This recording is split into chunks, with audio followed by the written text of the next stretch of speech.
प्रदूषण को लेकर एनजीटी ने 9 राज्य सरकारों को फटकार लगाई है। राज्यों को वायु गुणवत्ता में सुधार के लिए और ज्यादा कड़े कदम उठाने का आदेश दिया है। एनजीटी ने 9 राज्यों में एक्यूआई में सुधार के लिए तत्काल उपाय करने को कहा है। सभी 9 राज्यों से 22 नवंबर तक रिपोर्ट मांगी गई है। वहीं एनजीटी ने कहा कि दिल्ली में वायु प्रदूषण को नियंत्रित करने के लिए उठाए गए कदम संतोषजनक नहीं है, ये भी कहा गया। दिल्ली और एनसीआर में बढ़े हुए प्रदूषण स्तर को देखते हुए एनजीटी बहुत ही सख्त दिखा। एनजीटी ने कई राज्यों को जमकर फटकार लगाई। उन राज्यों में उत्तर प्रदेश सरकार, मध्य प्रदेश सरकार, राजस्थान सरकार, दिल्ली सरकार और पंजाब सरकार है।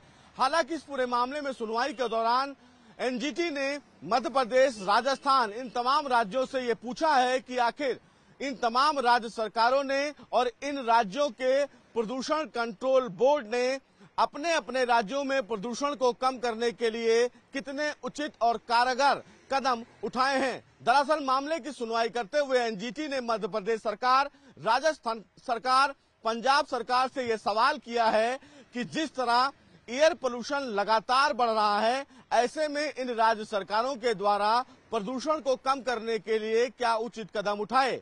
एनजीटी ने यह भी सवाल खड़ा किया कि जिस तरह पूरे एनसीआर में प्रदूषण का स्तर बढ़ा हुआ है, इसके मद्देनजर नवजात बच्चे और जो बुजुर्ग हैं उनके स्वास्थ्य पर गहरा असर पड़ रहा है। लिहाजा राज्य सरकारों के द्वारा प्रदूषण को कम करने के लिए अपने अपने राज्यों में क्या कुछ कदम उठाए गए हैं। हालांकि इस पूरे मामले में सुनवाई करते हुए एनजीटी ने राज्य सरकारों से यह भी कहा कि अभी तक राज्य सरकारों के द्वारा जो भी कारगर और उचित कदम उठाए गए हैं प्रदूषण को कम करने के लिए, उससे संबंधित एक डिटेल हलफनामा एनजीटी में दाखिल किया जाए।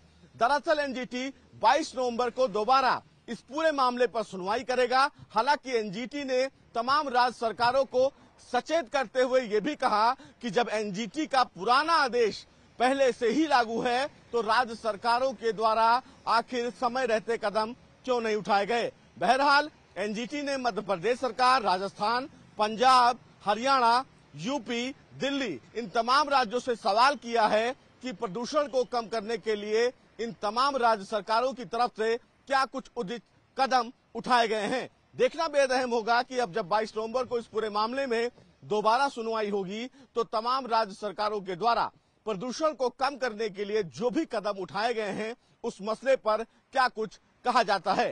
कैमरामैन मुनमुन के साथ सुशील पांडे, न्यूज 18 दिल्ली। और अगली खबर गोंडा से, जहां पर जिला महिला अस्पताल में अचानक से 13 प्रसूताओं की तबीयत बिगड़ गई। 3 दिन पहले सीजर से हुए प्रसव के बाद जब रात में स्टाफ नर्स ने इंजेक्शन लगाया तो उसके बाद बुखार, ठंड, उल्टी और घबराहट की शिकायत होने लगी। आनंद फानन में महिला अस्पताल में डॉक्टर पहुंचे। इलाज के बाद महिलाओं की हालत सामान्य हुई। तीमारदारों का कहना है कि नर्स के इंजेक्शन लगाने के बाद ही तबीयत ज्यादा बिगड़ गई। वहीं सीएमएस ने बताया कि एक एंटीबायोटिक इंजेक्शन लगाने के बाद रिएक्शन हुआ है और उसी की वजह से तबीयत बिगड़ी है। फिलहाल स्थिति कंट्रोल में है।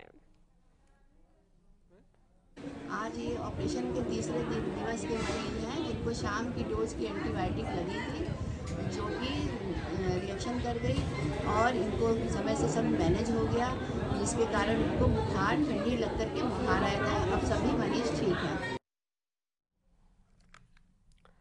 फतेहपुर की खागा कोतवाली पुलिस ने 2 दिन पहले हुई लाखों की चोरी का खुलासा करते हुए 3 चोरों को गिरफ्तार कर लिया है। कब्जे से चोरी के जेवर समेत कैश बरामद किया गया है।